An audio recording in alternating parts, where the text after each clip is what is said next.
18 more minutes. Okay, so I might let the cameras just die off. So after this is done with, I'm gonna do the GoPros. So this is what's gonna happen. I'm gonna do the GoPros first, okay? And then I'll do everything else next.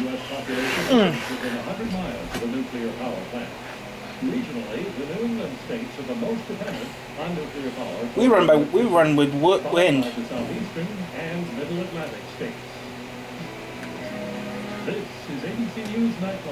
So I gotta do B star. The biggest thing I gotta do today is B stars. My plan is today to do B stars. I said I was gonna do it. I need to do B stars today. I'm definitely gonna have to do B stars today.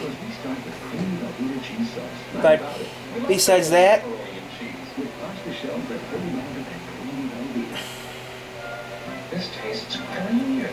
so that's what I'm gonna do next. B stars next. I hope you learned your lesson. Velveeta shells and cheese dinners taste creamier than the rest because it's Velveeta. Auto Renault Ford, producing the highest quality cars and trucks designed and built in America. We got the nationwide retail.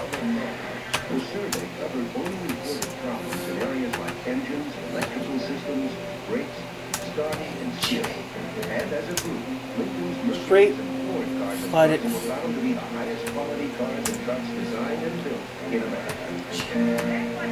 Flood again. Flood again. We're way overstocked here. Steve. Auto and truck discount center. Over 1,000 cars and trucks clearly marked at the retail price and the Jim Reed discount price. Import buyers, we're closing out 93 Subarus and the Disney cars and trucks. And you save 3 big ways. It's a Jim Reed discount plus closeout price plus beat the coming price increase to save nearly 5% more during our $9 million inventory reduction sale through April 30th at the Jim Reed Auto and Truck Discount Center at the 209A downtown. Wouldn't you like to save 50% on your clothing and look like a Jesus Chrysler! You'll find men's clothing from very manufacturers because we sell factories direct to you. From other than formal attire to contemporary casual wear, Barry's got your size from 35 short to 60 extra long. At Barry, you'll save 50% on sport coats, suits, slacks, tuxedos, shirts, and shorts. So don't pay high retail prices for real quality. Shop Barry Manufacturing, where factory direct prices and fine clothing has been our trademark for 85 years. Nuclear disaster in the Soviet Union. Fire still burning out of control. The danger may actually be increasing. Tomorrow, watch ABC's World News Tonight. A Soviet diplomat in Finland today called it the worst nuclear accident in history. Have the potential dangers been overstated? Joining us live now on our Paris bureau is Shoja Etemar, a nuclear safety consultant and nuclear reactor designer. And in our Boston bureau, ABC News medical editor, Dr. Timothy Johnson. Mr. Etemar, in very simple language, so that I can understand it, if you would, please explain to me the significance of this graphite core that is supposedly burning in the middle of the reactor. I don't quite understand what do you mean by this significance. Well, I mean, why is it? Well, yes, what Price are 200 e-brake. Why is it burning? It's something which is quite unforgivable. Forgivable is the fact that we had the same accident about 30 years ago, and we haven't learned any lessons from it, considering that everything was kept very secret. In fact, it's a habit within the nuclear industry to keep everything secret, since we consider secrecy is part of the protection that we provide for the reactor. All right, but let me interrupt you, because what I really need to know is why is that so dangerous to the public? I don't care what people see, I don't care what people don't see. As long as they're not showing everything they need to see, then I'm good.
I want to make some money on YouTube. That's what I need to do, make some money. I gotta make some money. I want to make some money.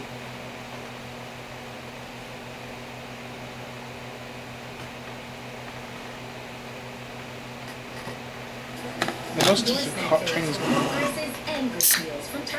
I meant to have Top Gear on later. We love our house. The outdoor space is great, but we do have invasive weeds.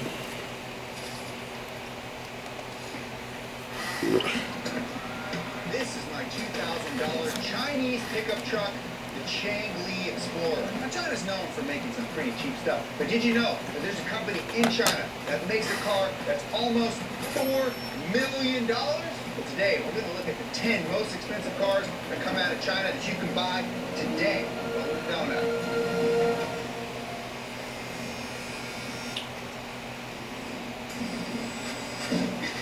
Now, the first car we're going to talk about comes from a company called Dongfeng. Now, Dongfeng is basically like the GM of China. They're a state-run company like most automakers from China, and last year alone, they made over 4 million cars.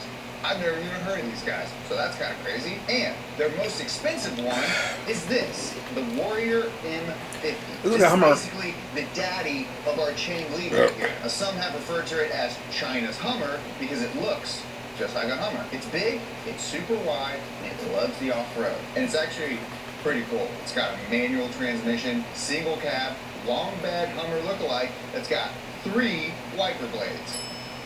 It's a body-on-frame truck that's powered by a 4-liter Dongfeng Cummins turbo diesel. That's right, Dongfeng and Cummins actually collaborated on making this engine, and it makes a blistering 200 horsepower and 443 foot-pounds of torque. Now, because of its weird proportions and short snub-nose hood, it allows for an approach angle of an insane 70 degrees, and it also has 16 inches of ground clearance. So you can dip into about 47 inches of water without flooding your Chinese/American engine. Now, on-road driving is a little bit of a different experience, obviously. Apparently, the M50 tops out at 75 miles an hour, but like I said, it comes with either a 5-speed or 6-speed manual transmission. The Dongfeng Warrior M50 costs 51.5 times what the Changli costs, coming in at $103,000 US.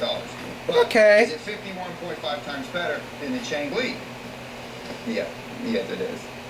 Okay, so that's pretty expensive for a Chinese car. But this next car is even more expensive. That's the paradigm of this video. This is how this thing works. We're going to keep ratcheting up the price. Now, you're going to be hearing the name of this company at least a couple more times, and that is Hongqi. They're the second oldest Chinese car company, dating back to 1959. Now, historically, they're known for making massive cars used to chauffeur around foreign dignitaries and heads of state. And just recently, they've been dipping their toes into the electrical pool. Enter the Hongqi EHS9.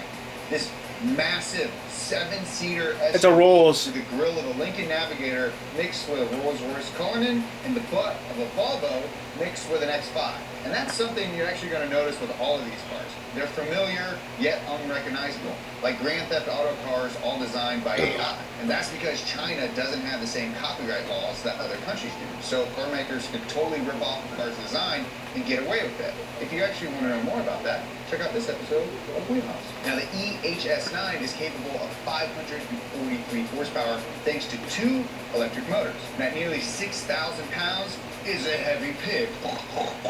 But it can still scoot to 60 miles an hour in 5 seconds. And then it's luxurious. That's too damn expensive for me. I prefer not spending a boatload of money for a thing to take me to A and B.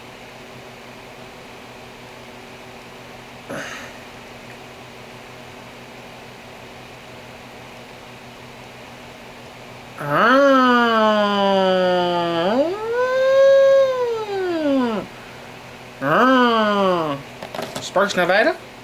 Who knows? I like making videos on YouTube. I wish I just wish I could have people help me out with these videos. I wish I had the people with the know-how. If I had the money and the know-how, I'd have someone to do me a favor. What? I would have them slice everything together for me. As long as I put the right date on it, I made it. I wouldn't care. I like someone to slice all my videos together. Like, you know, slice one video into an hour or half an hour slices. Because desperate criminals. Keep the numbers. Okay, keep the numbers we have, Desperate men. but give them a proper, give them a good name. You No know. matter who gets in the way. But I know the chances of that will happening is like slim to none. But still, if I had the money, I know how I'd have another person work with me, another YouTuber work with me. Ride shotgun in the most Actually, I would love to have Phelps. I would like to have people. I wish I could have scrap videos from people that don't want to use them. You know, scrap videos of people that don't use them. I take the scraps. That if I like the idea, if I like the scraps, I use them. Much of this footage has never been viewed by the public. Police and news agents. Yeah, I would look into the scraps. And I like the videos, and I'll use them. But I don't think no one's gonna send me the scrap. If somebody ever send me the scrap videos, have an idea, have the name for the scrap video. If they have an idea for, if they don't want, they don't know if they have to go to their channel, and somebody actually told me, hey, I have the scrap video. Could you put it on your channel for me so I don't have to worry about it? I said, sure, as long as you pay me, I'll put it on my. If you had a scrap video and you had if you had scrap videos on chip and you didn't want to use it, you give it to me. I'd give it you. I would use it for you.